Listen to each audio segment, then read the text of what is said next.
Product constituency name से ही पता चल रहा है कि प्रोडक्ट कांस्टेंट होना चाहिए हमारा। तो इसका क्या मतलब है, देखो जैसे आपको पता है कि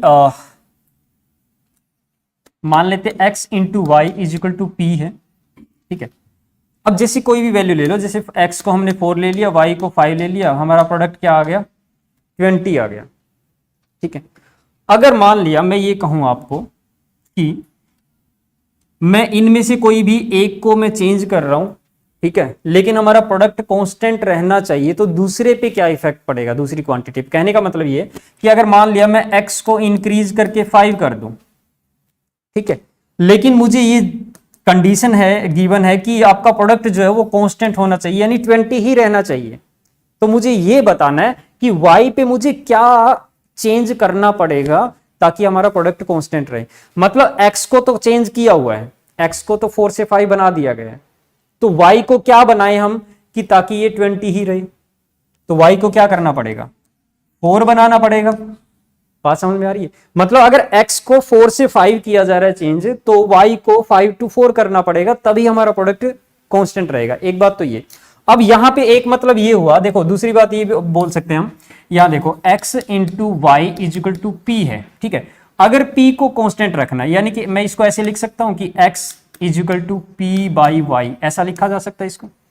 अब यहां देखो p हमारा क्या है, कांस्टेंट है, इस चीज को समझना। अगर p कांस्टेंट है, p पे कोई चेंज नहीं होना चाहिए, तो ये x और y जो है ना वो एक दूसरे के इनवर्सली प्रोपोर्शनल है। इसको इनवर्सली प्रोपोर्शनल ऐसे लिखते हैं 1/y। इसका मतलब क्या होता है, पता है इसका मतलब क्या होता है इनवर्सली प्रोपोर्शनल का मतलब?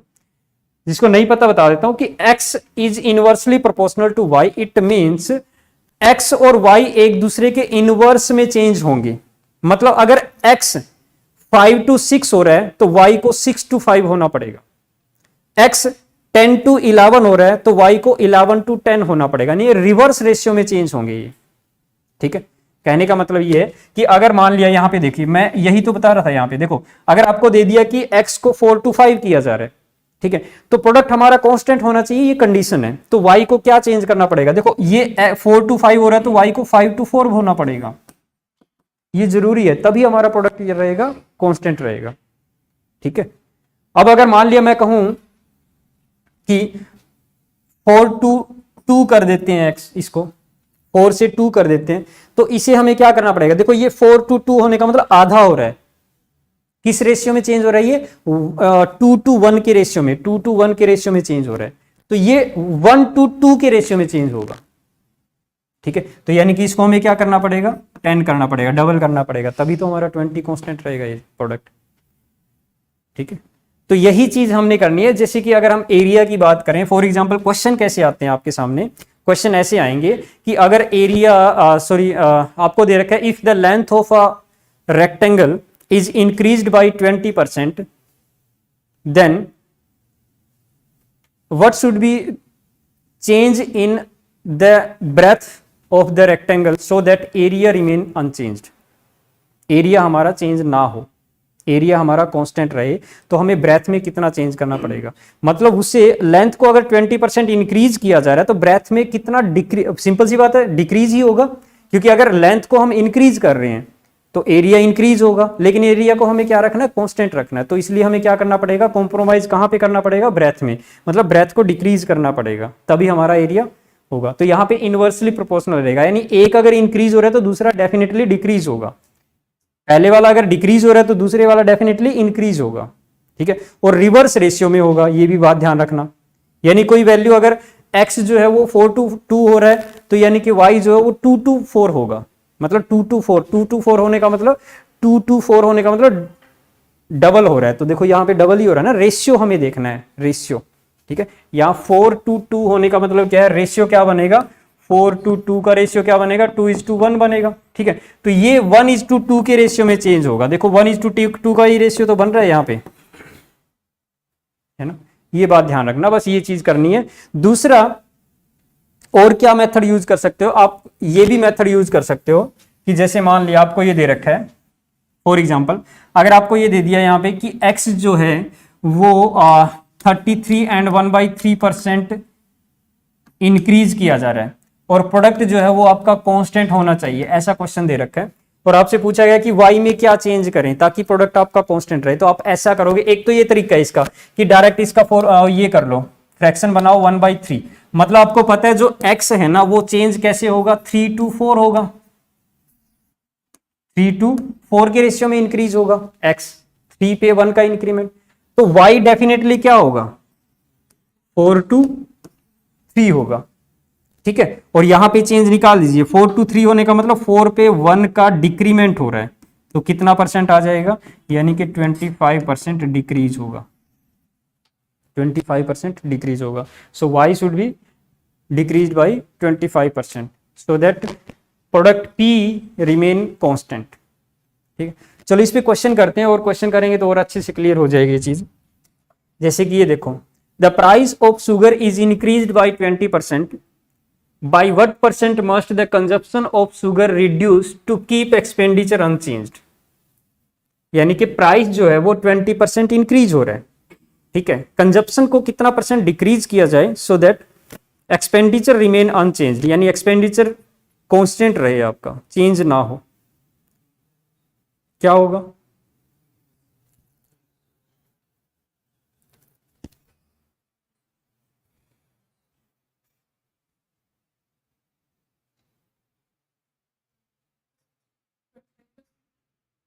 हम्म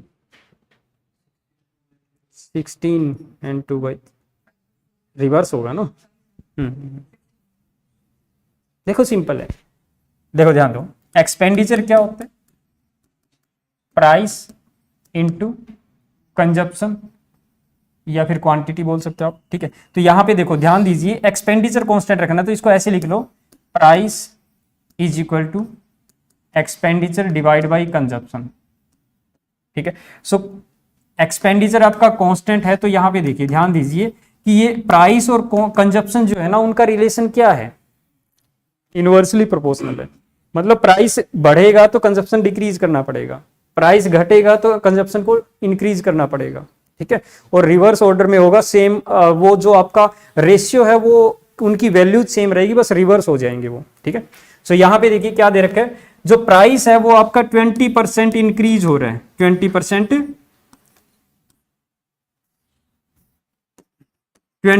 इंक्रीज हो रहा है, तो इसका फ्रैक्शन बनेगा 1/5। मतलब जो प्राइस है वो 5 से इंक्रीज होके 6 हो रहा है, तो क्वांटिटी क्या होगी, यानी कि कंजप्शन क्या होगी, इसका रिवर्स रेशियो लिख दो, यानी 6 to 5 होगी, डिक्रीज करना पड़ेगा तभी तो कांस्टेंट रहेगा। कांस्टेंट कैसे रहेगा, देखो प्राइस पहले अगर 5 था, प्राइस पहले 5 था, तो अब कितना हो रहा है, 6 हो रहा है। क्वांटिटी पहले 6 थी, तो अब क्वांटिटी कितनी हो रही है, 5 हो रही है। तो प्राइस इंटू क्वांटिटी, पहले एक्सपेंडिचर कितना था 30, अब भी एक्सपेंडिचर कितना है 30, देखो कांस्टेंट रह रहा है ना दोनों केस में, रिवर्स होगा तभी तो कांस्टेंट रहेगा ना। अगर कोई 5 to 6 हो रही है, उधर 6 to 5 कर दो, 5 और 6 ही तो मल्टीप्लाई हो रहे हैं दोनों जगह, ठीक है, बस वो रिवर्स होगा तभी कांस्टेंट रहेगा एक्सपेंडिचर। तो यहां पे बस परसेंटेज चेक करना आपने कि क्वांटिटी जब 6 to 5 हो रही है तो इट मींस कितना चेंज आया, 6 पे 1 का डिक्रीमेंट हुआ है, तो कितना परसेंट आ जाएगा ये, 16 and 2/3%, या यूं कह लीजिए 16.66% डिक्रीज होगा। और ये तो लिखा ही है कि रिड्यूस करना पड़ेगा, क्वांटिटी को रिड्यूस करना पड़ेगा।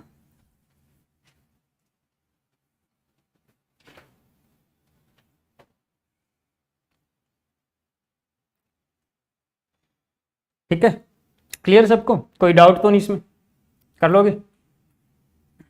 प्रैक्टिस करनी पड़ेगी आप लोगों को इन क्वेश्चंस की, आपको लगेगा कि हाँ यहाँ पे समझ में आ रहे हैं, आपको इजी लग रहे हैं, लेकिन क्वेश्चन देखोगे अगर थोड़ा सा चेंज आ गया तो वो फंस जाओगे कि ये नहीं हो पा रही है। बट उसका रीजन पता है क्या है, उसका रीजन ये नहीं है कि आप मतलब आपको ये चीजें समझ में नहीं आ रही, उसका रीजन ये है कि आपकी प्रैक्टिस नहीं है। Maths is all over practice, सिर्फ प्रैक्टिस ही करना पड़ेगा आपको। जितना ज्यादा इन क्वेश्चंस की प्रैक्टिस करोगे ना, उतना ज्यादा और गहराई से कंसेप्ट समझ में आएंगे। और अगर कुछ चेंज आ गया क्वेश्चन में, कहीं पे थोड़ा बहुत चेंज आ गया, तो उस चीज को समझ पाओगे आप। लेकिन अगर आप सोचते हो कि हाँ क्लास में हमें समझ में आ रहा है, समझ में आ रहा है, घर जाके अगर आप इनकी प्रैक्टिस नहीं करोगे, क्वेश्चंस को नहीं दोबारा करोगे, तो वो चीजें फिर आगे थोड़ा सा भी चेंज कर दिया क्वेश्चन में, देखो ऐसा तो है नहीं कि मतलब मुझे पता है कि यूपीएससी वाले कौन सा क्वेश्चन डालेंगे तो मैं सारे वहीं पे यहीं पे करवा देता, आपको फालतू चीजें कुछ पढ़ाता ही नहीं, ठीक है।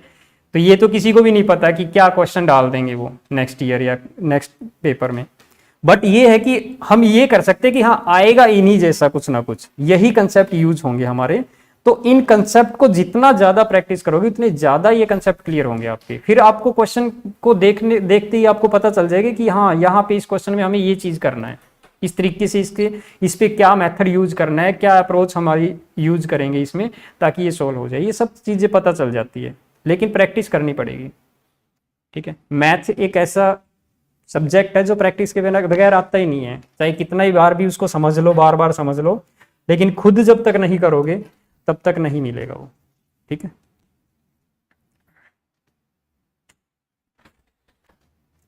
चलो इसको करो फिर सॉल्व।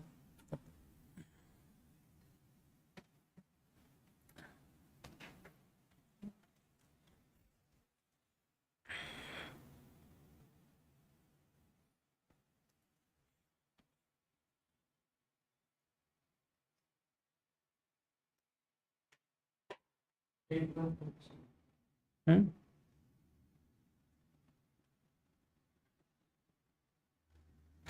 कितना है?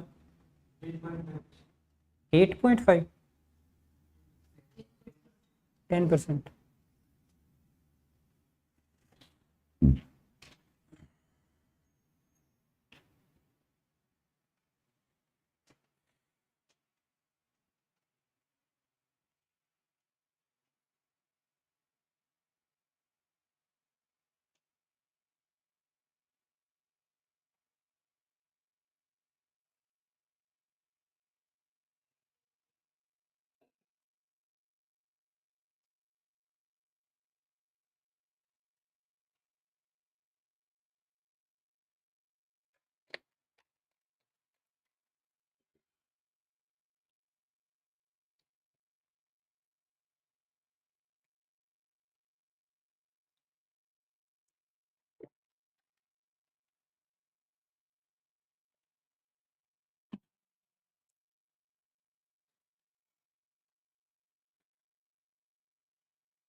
हो गया।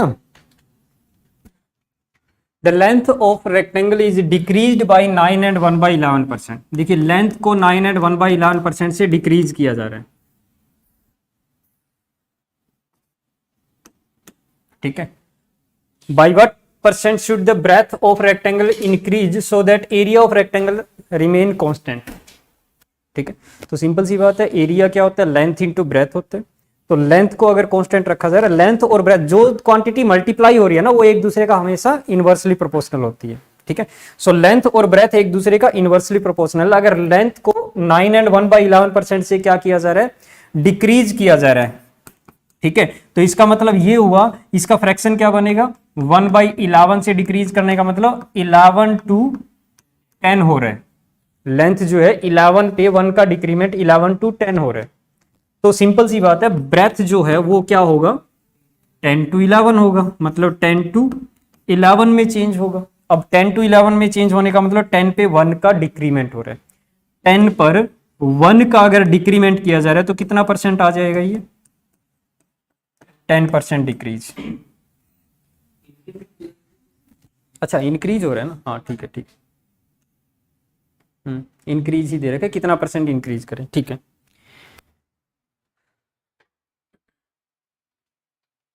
ठीक है, बस आपको रिवर्स देखना और कुछ नहीं है इसमें, इनवर्सली प्रोपोर्शनल होते हैं ये, कांस्टेंट प्रोडक्ट कॉन्स्टेंसी के जो भी क्वेश्चन होते हैं लगभग उनमें यही होता है, ठीक है। एक क्वांटिटी अगर इंक्रीज हो रही है तो दूसरी डेफिनेटली डिक्रीज होगी अगर उनका प्रोडक्ट हमारा कांस्टेंट है तो, ठीक है।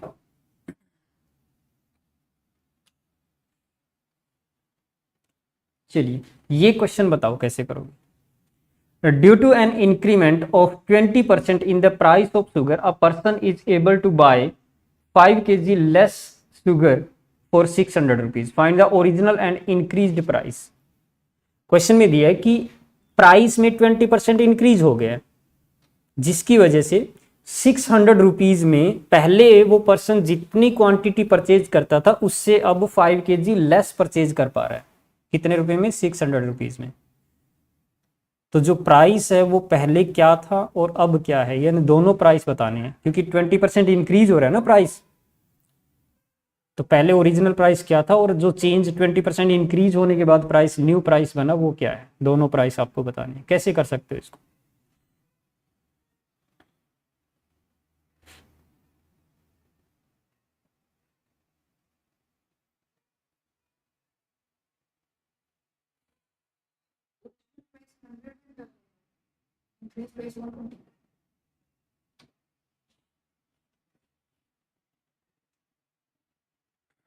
हंड्रेड एंड 120 तो नहीं आएगा।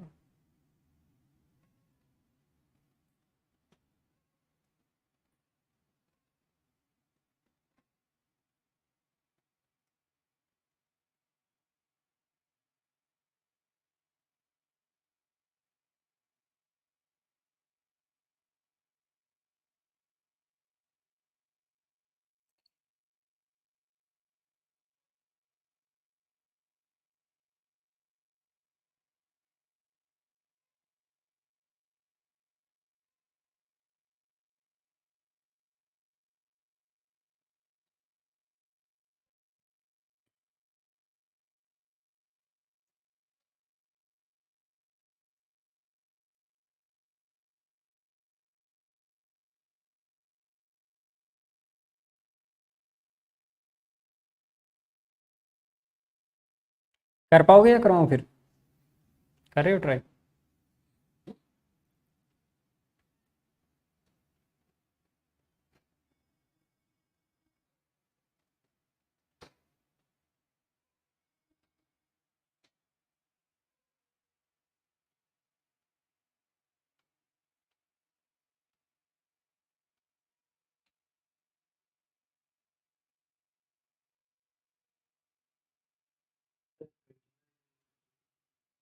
ट्वेंटी फाइव एंड थर्टी नहीं, 25 एंड 30 अगर होता तो 25 पे 5 का इंक्रीमेंट हो रहा है, ठीक है, 20% हो रहा है, बट 25 एंड 30 तो नहीं आएगा। अब एक बात बताओ, अगर 25 होता तो कितना परचेज होती? 600 में डिवाइड करते अगर 600 को 25 से तो 24 kg परचेज होती। अगर 30 हो जाता है तो 20 kg परचेज हो रही है, तो इसका मतलब 4 kg का डिफरेंस आया, बट यहाँ पे तो 5 kg का डिफरेंस है। क्लोज हो वैसे काफ़ी। हाँ जी, 20 20 एंड 24 बिल्कुल सही, करेक्ट। देखो देखो इस क्वेश्चन को करने के मैं दो तरीके आपको बताता हूँ, ठीक है। एक तो प्रोडक्ट कॉन्स्टेंसी, इस मेथड से भी कर सकते हैं। दूसरा मैं एक बिल्कुल जनरल सा फॉर्मूला बताऊंगा जिससे कि मतलब आप डायरेक्ट प्राइस निकाल सकते हो, ठीक है। कैसे? देखो सबसे पहले तो प्रोडक्ट कॉन्स्टेंसी का यूज करते हैं। अब प्रोडक्ट कॉन्स्टेंसी का मैं क्यों यूज कर रहा हूं कि जो आपका एक्सपेंडिचर है वो दोनों केस में सेम है।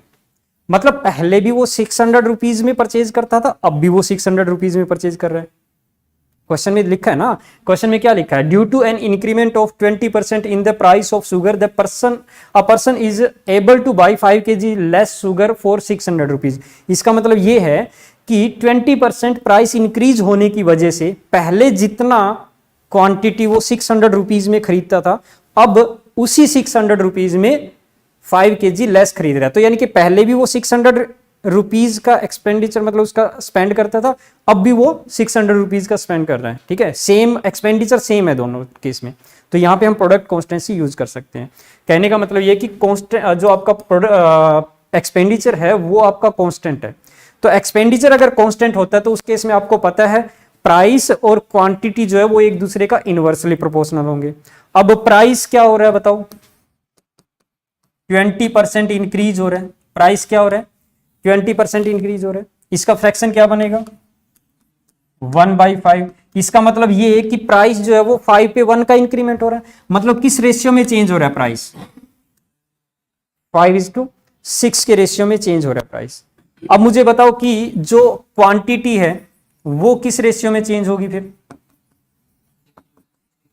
6:5 के रेशियो में चेंज होगी। कहने का मतलब पहले क्वांटिटी 6 यूनिट परचेज की जाती थी, तो अब कितनी परचेज की जा रही है? 5 यूनिट। तो कितना लेस परचेज किया जा रहा है? 1 यूनिट लेस परचेज किया जा रहा है। कितना? 1 यूनिट लेस परचेज किया जा रहा है। तो 1 यूनिट की वैल्यू कितनी दे रखी है? 5 kg लेस। तो कहने का मतलब पहले वाली क्वांटिटी से अब जो है वो 5 kg लेस परचेज करने का मतलब 1 यूनिट की वैल्यू जो है वो 5 kg आ गई। तो 6 यूनिट की वैल्यू क्या आ जाएगी? 30 kg। एंड 5 यूनिट की वैल्यू क्या आ जाएगी? 25 kg। इससे क्या मतलब बना कि पहले 600 रुपीज में 30 kg शुगर परचेज की जाती थी, तो अब 600 रुपीज में कितनी परचेज की जा रही है? 25 kg परचेज की जा रही है ना। हमें प्राइस में चेंज गिवन है, तो हमें पता है कि एक्सपेंडिचर कांस्टेंट है, तो इस बिहाफ पे हम क्वांटिटी में चेंज निकाल सकते हैं।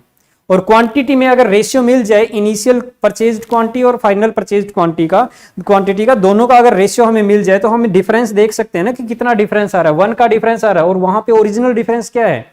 5 kg। तो 1 unit means 5 kg, 6 unit means 30 kg, 5 unit means 25 kg।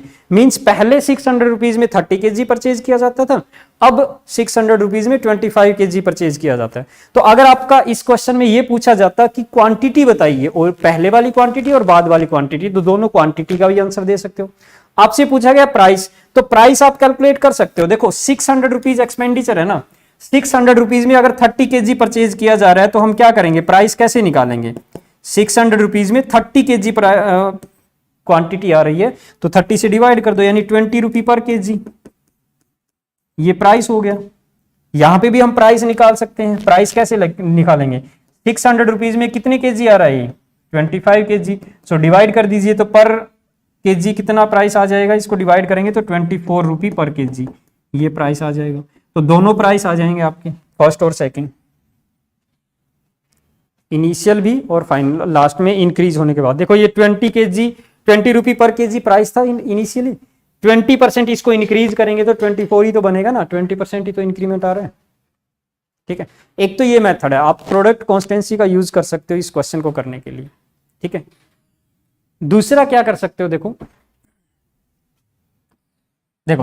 ये मेथड और भी इजी है।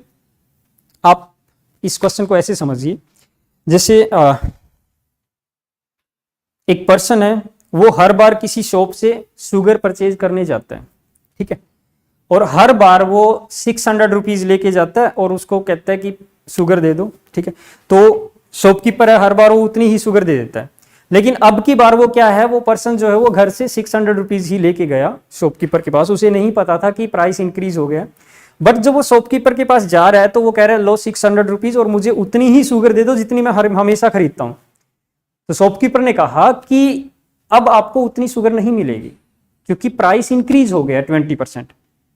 तो अगर आपको उतनी ही शुगर परचेज करनी है जितनी हमेशा खरीदते थे तुम, तो उसके लिए आपको 20% और पे करना पड़ेगा, 20% एक्स्ट्रा पे करना पड़ेगा। समझ रहे हो इस चीज को?